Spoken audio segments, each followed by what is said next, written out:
அன்பிற்குரிய சகோதர சகோதரிகளே, 2026 ஏப்ரல் 23 எல்லோருக்குமே ஒரு எதிர்பார்ப்பாக இருந்த நாள். அது முடிஞ்சிருச்சு. இப்ப அடுத்து என்ன?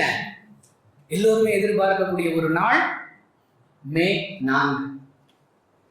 அன்பானவர்களே, தப்பில்லை, தேர்தலை எதிர்பார்ப்பதும் தப்பில்லை, தேர்தல் முடிவு என்னவாக இருக்குங்கிறத எதிர்பார்த்திருப்பதும் தப்பில்லை.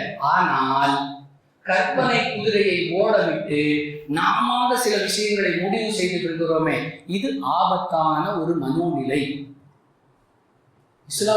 இஸ்லாமியர்களை இவரை விட்டால் பாதுகாப்பவர் வேறு யார் இருக்கிறார்?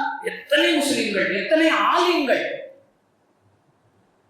அன்பானவர்களே, எந்த கட்சிக்கும், எந்த ஆட்சிக்கும், எந்த கட்சி தலைவருக்கும் ஒரு இறை நம்பிக்கையாளர் இப்படி ஒரு உத்தரவாதத்தை கொடுக்கலாமா? அப்படி கொடுத்தால் அவர் சரியான முஃமினாக இருக்க முடியுமா? எல்லாமே சாக்கடை. இருக்கிற சாக்கடைகளில் எந்த சாக்கடையிலிருந்து குறைவாக நாற்றம் வருகிறது இப்படிதான் பார்க்கணும். அதெல்லாம் சாக்கடை இல்லை, அதுல ஓடுறது அவ்வளவுமே பன்னீர். யாரையாவது சொல்ல முடியுமா? எத்தனை பஞ்சாயத்துகள் மத்தியில் ஆளும் கட்சிகளாக இருந்தாலும் சரி, மாநிலத்தில் ஆளும் கட்சிகளாக இருந்தாலும் சரி. பாபர் மஸ்ஜித் மத்தியில் யாருடைய ஆட்சி இருக்கும் பொழுது இடிக்கப்பட்டது? முதலாக பாபர் மஸ்ஜித் யாருடைய ஆட்சி காலத்தில் மூடப்பட்டது? யாருடைய ஆட்சி காலத்தில் பூஜை செய்வதற்காக திறக்கப்பட்டது? யாருடைய ஆட்சி காலத்தில் வழக்கு தீர்ப்பு வழங்கப்பட்டது? கண் முன்னே கொண்டு வாருங்கள். எந்த ஆட்சி மத்தியில் இருந்தால் நன்றாக இருக்கும் என்று நினைத்தோமோ அந்த காங்கிரஸ் ஆட்சியில் தான் இவ்வளவு நிகழ்வுகளும். 1948 மெம்பர் படியில சிலைகள் கொண்டு வந்து வைக்கப்பட்டது காங்கிரஸ் ஆட்சியில் தான். 86 பூஜை செய்வதற்காக திறந்து விடப்பட்டதும் காங்கிரஸ் ஆட்சியில் தான். 92 இடிக்கப்பட்டதும் காங்கிரஸ் ஆட்சியில் தான். 2010 தீர்ப்பு 3 கூறுகளாக பிரிக்கப்பட்டு தீர்ப்பு வழங்கப்பட்டதும் காங்கிரஸ் ஆட்சியில் தான். பிஜேபியோட காங்கிரஸ் பெட்டர் நினைச்சோமே, காங்கிரசும் இன்னொரு வகையான பிஜேபி தானே அப்படின்னு ஒவ்வொரு முஸ்லீமும் நினைக்கக்கூடிய அளவிற்கு இந்த நிகழ்வுகள் நாம் கண் முன்னே இருக்கிறதா இல்லையா? தமிழகத்துல 97 கோவை கலவரம், 19 ஜனாசாக்கள் வரிசையாக கிடத்தி வைக்கப்பட்டிருக்கிறது. ஊட்டியில நடந்த நாய் கண்காட்சிக்காக திமுக தலைவர் கருணாநிதி செல்கிறார்.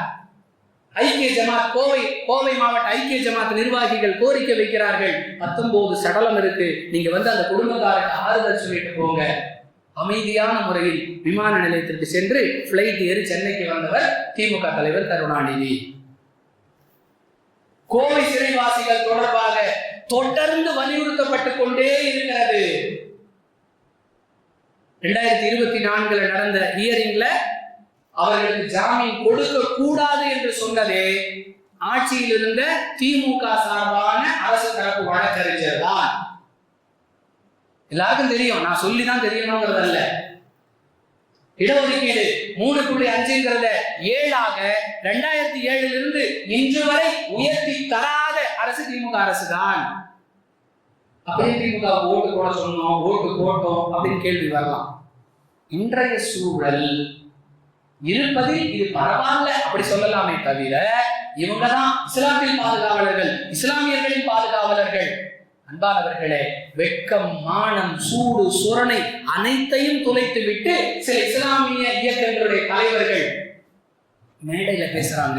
நபிகள் நாயகத்திற்கு பிறகு முஸ்லிம்களுக்கு ஒரு நல்ல தலைவர் என்று சொன்னால் அவர் திமுக தலைவர் தான் சொல்றாங்கல்ல, சரியா? இஸ்லாத்துல 5 கடமை எல்லாரும் நினைச்சிட்டு இருக்கிறீங்க, 6வது ஒரு கடமை, அதுதான் திமுகவுக்கு வாக்களிப்பதுன்னு சொல்றாங்க. இதெல்லாம் சரியா? எத்தனை பேர் இதற்காக கண்டனம் தெரிவித்தோம்? உண்மையிலேயே நம்முடைய உள்ளத்துல அல்லாஹ்வுடைய தூதரை கொண்டு போய் யாருக்கோ ஒப்பிட்டு சொல்லுகிறார்களே என்ற வருத்தமாக ஏற்பட்டதா? அதை எந்த வகையில் அந்த வருத்தத்தை வெளிப்படுத்தினோம்? அவ்வளவு பஞ்சாயத்துகள் இருக்கு. ஆனாலும் மற்ற மாநிலங்களில் மக்கள் சிரமப்படுவது போன்று தமிழகமும் ஆகிவிடக் கூடாது என்பதற்காக வாக்களித்தோம். இதுவரை ஒரு கவுன்சிலர் பதவியில கூட இல்லாத ஒரு கூத்தாடி தமிழகத்துடைய ஆட்சிக்கு வந்துவிடக் கூடாது என்பதற்காக வாக்களித்தோம். அதனால தேர்தல் ரிசல்ட் வரும் பொழுது தலகால் புரியாம ஆடுறது இதெல்லாம் தேவையில்லை. அல்ல அழகாக சொல்லி காட்டுகிறார். அலம் தஅலம் அன்னல்லாஹ லஹு முல்கு ஸமாவாதி வல் அர்த். வானம் பூமி இந்த அனைத்துடைய ஆட்சி அல்லாஹ்வுடையதுங்கிறது உங்களுக்கு தெரியாதா? அல்லாஹ் கேட்கிறார். قل اللهم مالك الملك تؤتي الملك من تشاء وتنزع الملك ممن تشاء وتعز من تشاء وتذل من تشاء بيدك الخير انك على كل شيء قدير. அல்லாஹ் சொல்றானா இல்லையா? அல்லாஹ் நாடியவர்களுக்கு கண்ணியத்தை கொடுப்பான், நாடியவர்களுக்கு கேவலத்தை கொடுப்பான், நாடியவர்களுக்கு ஆட்சி அதிகாரத்தை கொடுப்பான், நாடியவர்களுக்கு விடுங்கிடுவான். ஆட்சி அதிகாரத்தில் வைத்தும் அல்லாஹ்வால் கேவலப்படுத்த முடியும், ஆட்சி அதிகாரத்திலேயே இல்லாதவர்களை அல்லாஹ்வால் கண்ணியப்படுத்த முடியும். நான் ஓட்டு போட்ட கட்சி ஜெயிக்கணும், இந்த போதை கூடாது நண்பர்களே, இந்த போதை கூடவே கூடாது. யார் மக்களுக்கு நல்லாட்சி வழங்குவார்களோ, யார் மக்களுடைய நலனில் அக்கறை செலுத்துவார்களோ அப்படிப்பட்டவர்களை நீ எங்களுக்கு பொறுப்பாளர்களாக அல்லாஹ்விடத்துல பொறுப்பு ஒப்படைங்க. நம்ம ஒரு குறிப்பிட்ட கட்சிக்கு நம் மீது ஒரு கட்சியின் மீது நமக்கு போதை இருக்கிறது என்பதற்காக அவங்க மட்டும்தான் நல்லவங்கிற எண்ணத்தை துடைத்து எரிந்து விடுங்கள். அல்லாஹ் குர்ஆனிலே சொல்லுகிறான் 7வது அத்தியாயம் 3வது வசனத்துல வலா தத்தபிஉ மின் தூனிஹி அவுலியா. அல்லாஹ்வை தவிர வேற யாரையும் உங்களுடைய பொறுப்பாளர்களாக ஆக்கி கொள்ளாதீர்கள். இந்த வசனத்திற்கு கட்டுப்படுபவர்களாக நாம் இருந்தால் அதற்கு ஏற்றாற் போன்று நம்முடைய நடவடிக்கைகளை அமைத்துக் கொள்ள வேண்டும். விழிப்புணர்வுக்காக இந்த தகவல். வாஹிரு தஅவானா அனில் ஹம்துலில்லாஹி ரப்பில் ஆலமீன். அஸ்ஸலாமு அலைக்கும் வரஹ்மத்துல்லாஹி வபரகாத்துஹு.